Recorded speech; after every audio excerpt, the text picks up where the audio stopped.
Good day everybody, welcome back to the channel and welcome to episode number 2 of the Liverpool Youth / Academy save.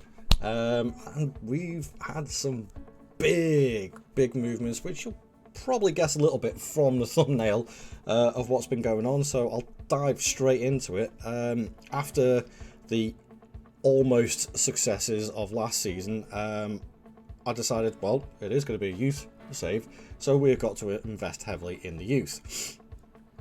So I have asked the board to up the youth recruitment. They are doing it, but the star won't show up on it just yet. Financially wise, we're looking pretty good actually, and I've still got a massive transfer budget even though it's the 31st of August. Still got 107 million left in that. But transfer wise, if I go to, I just want to have a quick look at this. 2024, yes. So I did bring in a couple of players early on before the takeover, and I invested heavily into a new, younger, more powerful midfield and defence. And I started off with João Neves, 19 years old, and this player looks like this already is unreal. And I got him for 45 million. He's incredible, absolutely incredible, and a perfect replacement for Thiago, because I have changed the tactics slightly. I've tweaked them after basically what I consider us choking the league last season. I've also gone for another fullback. Now please do not shoot me. I have a plan in place for Coyote, Connor Bradley and Trent, and also Calvin Ramsey potentially.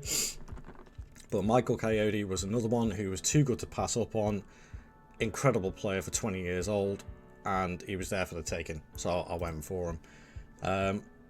Players out. Let's have a look, see if anybody left. Oh, hang on, got to sort that out date wise. Okay, so on the takeover side of things, couple of loans, Kwanzaa and K Gordon went, but surprisingly Arsenal came in for Kelleher, and Kelleher wanted to go. It was his time to go. That's absolutely fine, and yeah, I got 21 million for him, so not too bad. But if I skip over to the next one, now that the takeover is done, I did invest a little bit more money, and the first one is Dennis Simon. Simon, I'm never quite sure how to pronounce it. I don't know whether to just, yeah, it kind of makes me giggle when I say Seaman. Sorry, gotta help it. So we'll go with Dennis Simon instead. But yeah, everybody knows, 18-year-old goalkeeper, he's going to be a world beater, and he is going to beat Alisson's replacement. I'm pretty certain of that. I got another centre back in because I wanted a bit more backup in that area, and Ousmane Diomande was the man. So basically, I've been shopping in Portugal a lot. João Neves, Diomande, and Inácio as well. 3 Portuguese players coming in, and the other one, a player who I've actually never signed on this game before, but I know is highly rated, Gianluca Prestiani. Great player, only came in, did he come in? I think I signed him the previous season, but I couldn't get him in until he was 18, so he's come in as well. But the big one, lots and lots of loans, because I've got so many players at the club. I just want to give them more game time, so that's what I did, sent them all out on loan. But the big one is this one. Sad to say, Salah has left. He was down to his last year of his contract. He didn't want to sign another year extension or 2-year extension that I was offering. I was like, okay, I'm not going to miss out on the money. It's time to move this club forward. I did the same with Van Dijk. I brought Inácio in, Van Dijk went.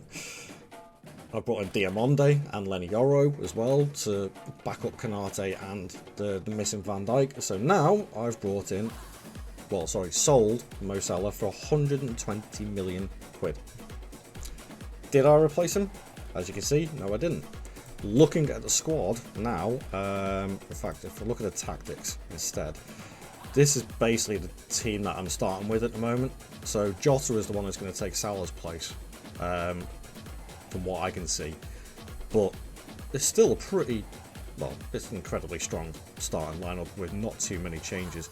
Inácio alongside Konate, Neves in a ball-winning midfielder instead.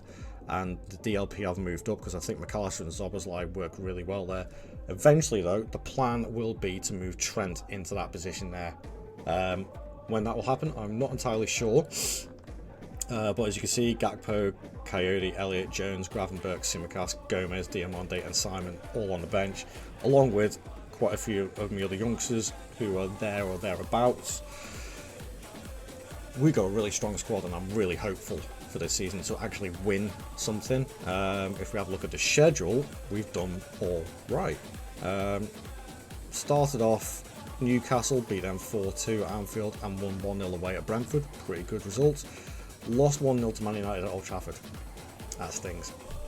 But got the rest of the season to do, so I'm going to simulate that, see what happens. Fingers crossed, we'll actually win something. I'll see you in a few seconds.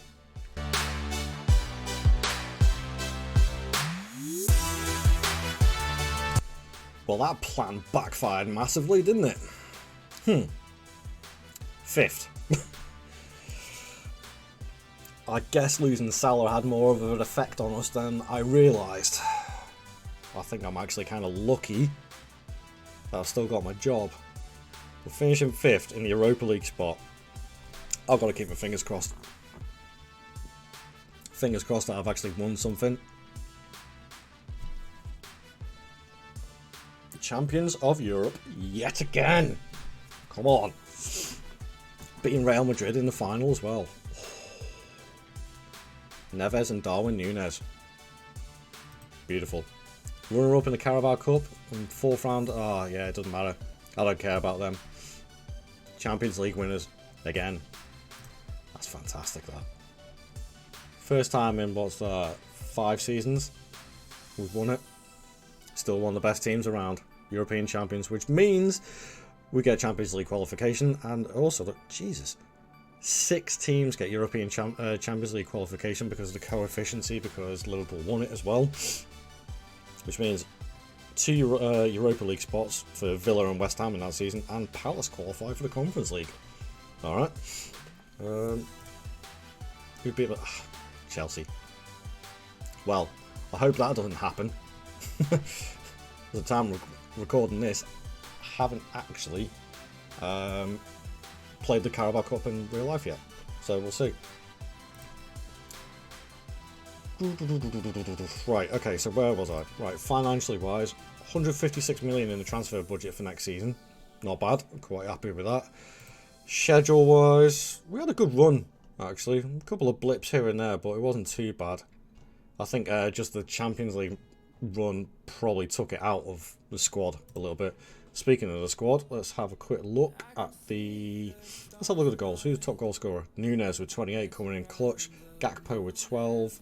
Jota with 10 and 10. McAllister 8 and 10. Szoboszlai 8 and 7. Diaz 7 and 5. That's disappointing considering the season before he got 17. That's a major drop off. Something to definitely keep an eye on. Shouldn't be dropping off like that. That's odd. That is very odd. But overall, I'm quite happy with that. So, to think of where we were at the start of this, choked a little bit on the first season, missing out on trophies, won the Champions League this season, which is I'm very, very happy with. I did not expect that. I wanted at least a couple of cup competitions and to hit the ground running in the Premier League. Okay, looks like the Champions League has cost us the Premier League run, but that being said, how many points were we off? Oh, we were way off. Nearly 20 points. Gonna have to be some tweaks in the summertime. To see those tweaks, you can have to tune in for episode 3 though. So, if you did like this video, please leave a like on it, and also subscribe to the channel, please. Leave any comments below, and I'll see you guys in the next episode. Ta-ra.